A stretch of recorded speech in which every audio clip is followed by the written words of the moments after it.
You guys know that Nord Stream 2, the pipeline between Russia and Germany, was cancelled. Nord Stream 1 is still pumping gas. Well, not anymore.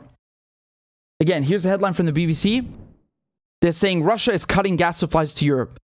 The excuse that the Russians have given is that there's a leak and that they have to go in and repair one of the turbines.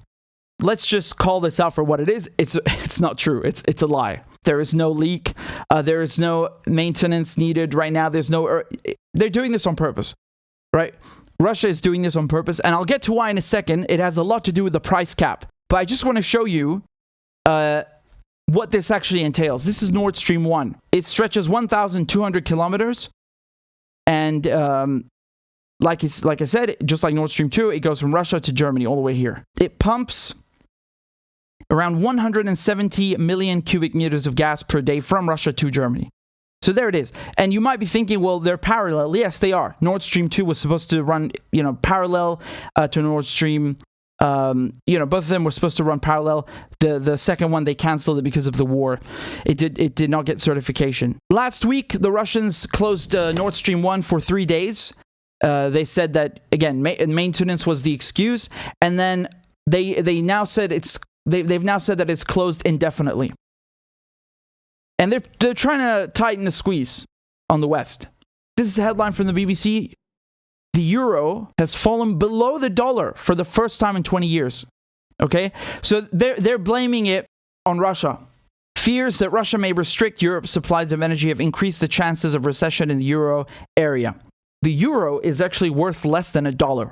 I do not even remember the last time that a euro was worth less than $1. That was 2002.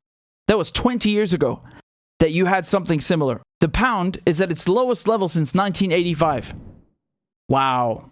This is not looking pretty, man. As a result, Germany are delaying the closure of 2 nuclear power plants because they're scared that they're not going to have enough energy for the winter. As I told you, the EU, they had implemented a quota that basically all the 27 member states have to get their gas reserves up to 80%. They have achieved that goal. Nevertheless, having enough gas to last past the winter, that's one thing. But when you have energy crisis, as they're calling it, right, affecting the value of the euro, now you're going to have other problems. Okay? So it's a mixture of those two things. They're saying it's inflation, and they're saying that it's Russia's fault. Now, I love how they're trying to blame everything on Russia. And don't get me wrong. Russia, there's no maintenance to do there. Okay, the Nord Stream 1 works fine. But they're trying to put all the blame on Russia for everything.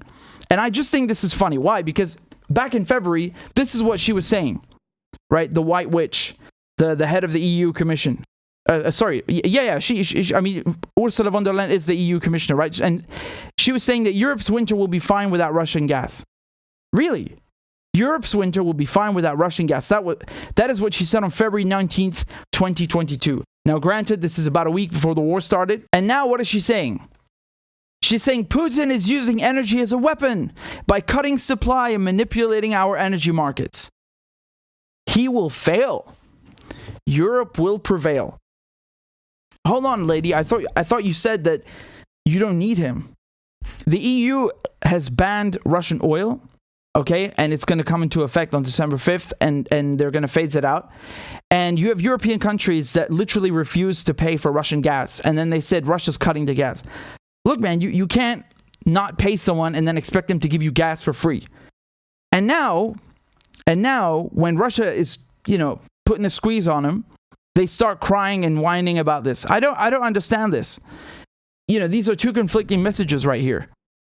She said Europe's winter will be fine without Russian gas, and now she's saying that Putin is using energy as a weapon. No, you're using energy as a weapon. You're trying to make sure that Russia earns nothing, has no revenue from oil and gas exports. You're using energy as a weapon. Russia never said that you can't buy their gas.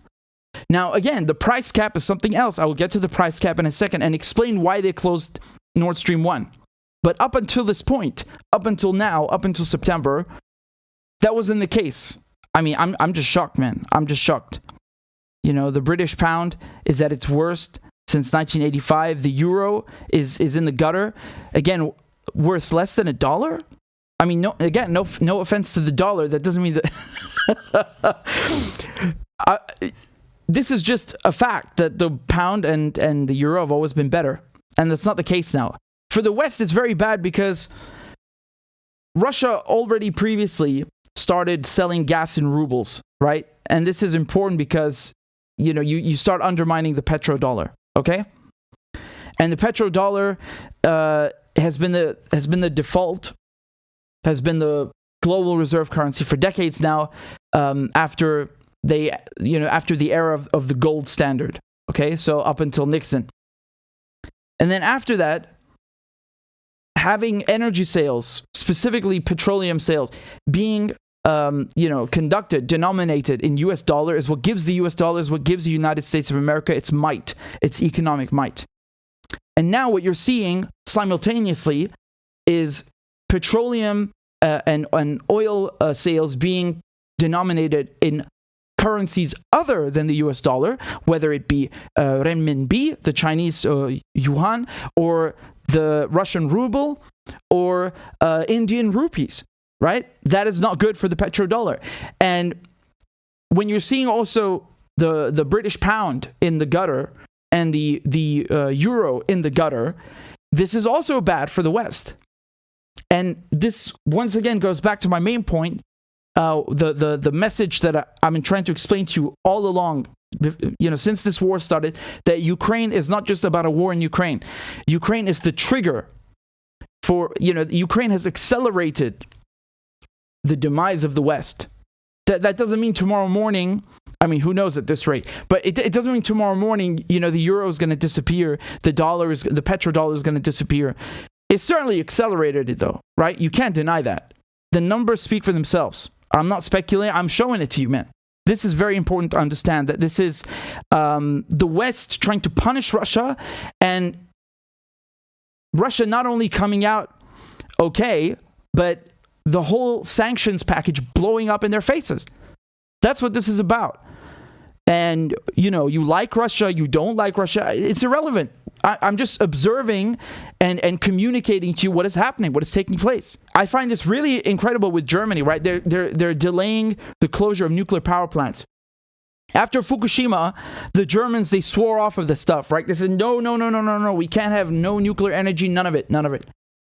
Right? Many countries have actually, not just to do with Fukushima, after Chernobyl also, they swore off of nuclear power plants and nuclear energy. And now seeing them kind of do this U-turn, that really speaks to the gravity of the situation, right? That really shows you how seriously they take this. And it is serious. It's very serious. And once again, you can go and look at inflation all over the EU, which it's gotten worse this month, right? Every month it gets worse and worse. Yes, part of it is inflation, and that started actually before the war. You can go back and look at, 1 year ago, they had these issues in the US and in the EU because of Corona, because of the pandemic. But now with these, sanctions that they've tried to put on Russia, that's once again exacerbated the issue. Okay, so you can't just say, oh, it's inflation. No. You have inflation, but it's not just because of, it fell out of the sky. It's because you have incompetent and dangerous and reckless politicians that live in a bubble, and they don't have to pay for anything, right? Like, their stuff is secure, their future is secure. They don't have to worry about anything. Look at this. This is £1. Look at the exchange rate. The pound, one British pound, is worth $1.15. I mean, I really don't know what to say. It speaks for itself. It speaks for itself. This is the worst since 1985. It speaks for itself. I have nothing further to say, except that the West, they really screwed up.